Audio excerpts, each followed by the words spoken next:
I'm joined with Repeared after a successful victory, pretty much a stomp, against Team Liquid. Reaper, I want to get your thoughts on the game. It seemed like Team Liquid have been doing this thing where they keep picking Callista whenever a team lets them pick Callista and then losing. It seems like teams have figured out what Team Liquid want to do. What was your strategy coming in to play against Team Liquid today? Was that part of it as well?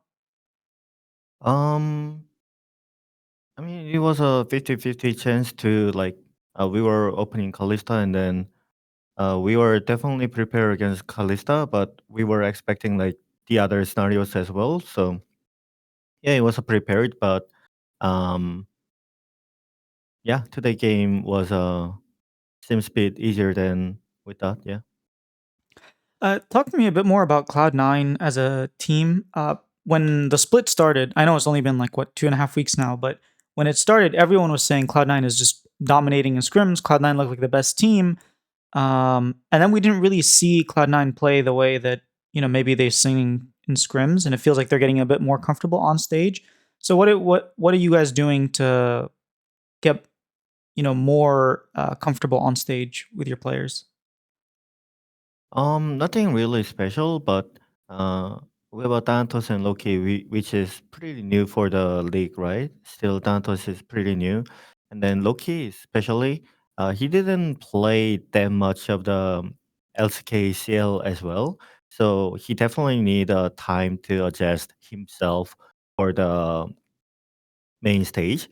So it just by time he will get more comfortable, and then he get more used to it, so that he will play in the scrims.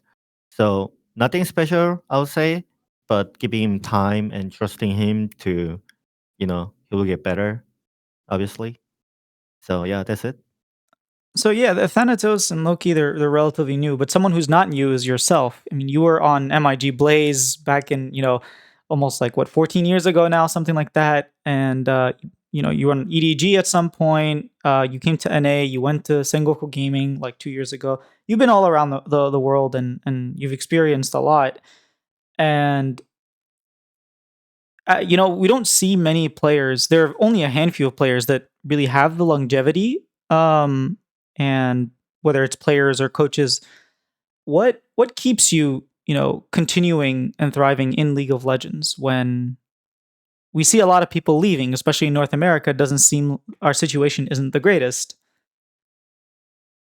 Um, I mean, my passion for League of Legends and coaching and also like pro team is always there because I want to win. And there's timelines that if you notice, after I quit the team, like MIG Blade you mentioned, EDG you mentioned, and C900 tips, every time I leave the team, I have a time to reset myself. I usually take one season off, basically, like spring off and then join at the summer, or I quit at the spring, then I quit at the spring, summer off, and then next year I'm looking for a new job, something like that.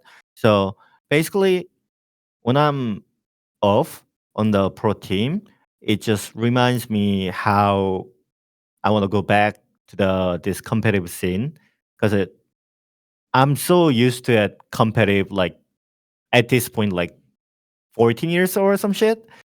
So it's very different than like normal life looks like, And then I was trying to YouTube, I was trying to streaming, and everything is kind of boring to me compared to like competing with someone, Even though I'm not player, I'm still competing with the team and I'm still there to um making a strategies or draft or best of series between the games. I'm talking what was the problem, how we wanna go forward, something like that, right? So it is some intense feeling. Probably this makes me drive the passion for professional League of Legends team. Yeah. The last time you were on C9, we still had a lot of the OG C9 members. You had Sneaky, you benched him historically in 2018, and the vibe of the team was more chill. This new Cloud9, ever since you joined in 2024 last year, seems a lot more serious. Like you guys lost in Brazil. You went immediately. You boot camped. You come back. You boot camped. I think during Christmas as well, like before the split even started. This sort of like new C9 era feels a lot more serious and a lot more try hard, I guess, and like grinding. Mhm. Um, how do you compare this C9 to the C9 before you left? At this point, it's been you joined what 9 years ago, so it's been a while. Yeah, I mean, I'll say even though back in the days, I mean, even now and back in the days, both are chill vibes and good vibes. But there's a something, you know, always different between like personalities, who do we have, and then how that personalities fit each other's. It's definitely some different. But I'll say we still have a chill vibes and like our screen vibes are very good, like joking each other's fun, having some fun each other's. But still, um, I'll say everyone in our team doesn't matter who played 9 years or who played just 1 year. Doesn't really matter. They are all grinding for the like championship, you know. So I didn't feel that much different, but that's probably I play. I mean, I'm stick with the teams like so many years for now. Every year, I just think about myself to what can I do better for next year, what I did wrong in this year, something like that, right? So probably it's a change a bit, but I don't personally feel it. But yeah, Jack told me that you changed a lot. So All right. Back in 2017 Worlds, when you guys made it out of groups and you had to play WE in quarterfinals, Mhm. I think Avali, when you guys qualified, Avali may asked you like, what do you do different to all the other coaches because you're the ones that are like making it to quarterfinals and NA can't make it out of groups. And you said something very amazing. You said you use your brain, and no one else does in NA. You know what? I'm usually good at something, others are not good at something. You know what is this? Using my brain, you know? So I want to ask you this. 8 years later, what does Reaper do differently than all the other coaches that has you consistently be successful? mm, it's somewhat different than before because I said earlier I changed a lot by years. So back in the days, I did everything I could do, and then there is a very small room for our teammates or the coaching staffs do something freely, I'll say.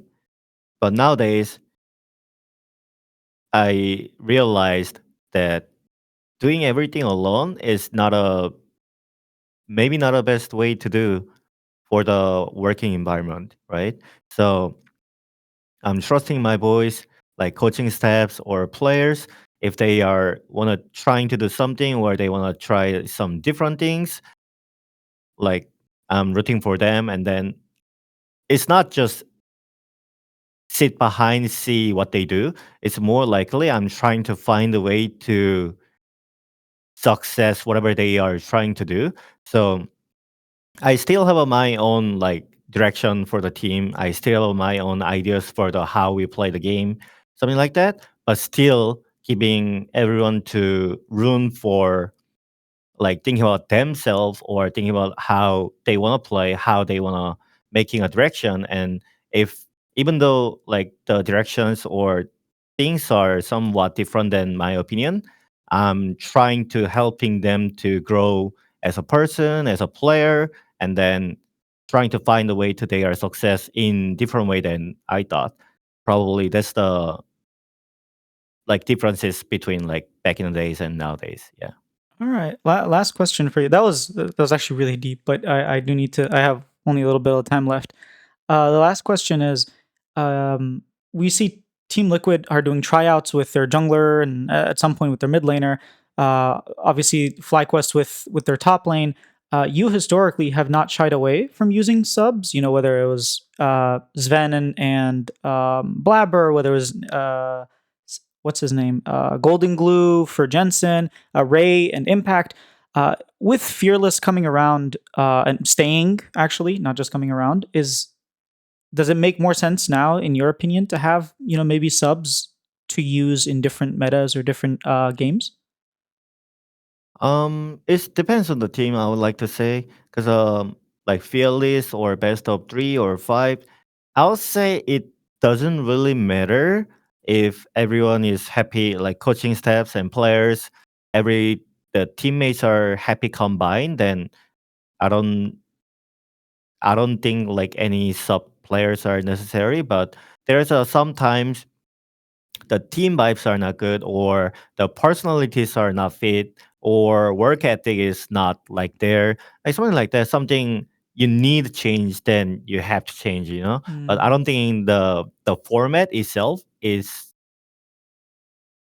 matter too much. Yeah. Okay, so subs are just for like performance or vibes, not really because Yeah, yeah. Fearless or not Fearless or anything like that. Okay. All right. Well, that That's was at all. least what I think. Yeah. All right. Those are all the questions I have. Thank you for doing the interview, and good luck in the rest of your games. Thank you. I mean, this was really cool. The fact that I've been able to interview like Reapered. There's so many people that it's kind of crazy how few people have had the longevity that Reapers had, and just being able to interview them, like it's a little surreal because instead of asking a lot about the game, I tried to like talk about Cloud9 as a team and like compare the past to present. But I mean, I could do like a 2-hour interview with this guy just from all the way back when he won OGN to today. Like this guy's career is so long, and there's so much to talk about and so much that I'm curious about. But like I said, I tried to keep it related relatively to Cloud9 and his tenure on there, like past and present. But yeah, it's always such a like blessing and pretty cool to be able to like interview people that you watched for like so many years, and never once crossed my mind that I get to interview him. So it's pretty cool. I'm happy that I'm able to do this stuff, and thank you all for watching and making this possible. Like Riot makes this possible, but again, I'm sure if you guys didn't watch, Riot would be like, why are we giving you interviews instead of someone else? So the fact that you guys watch make it possible. So thank you.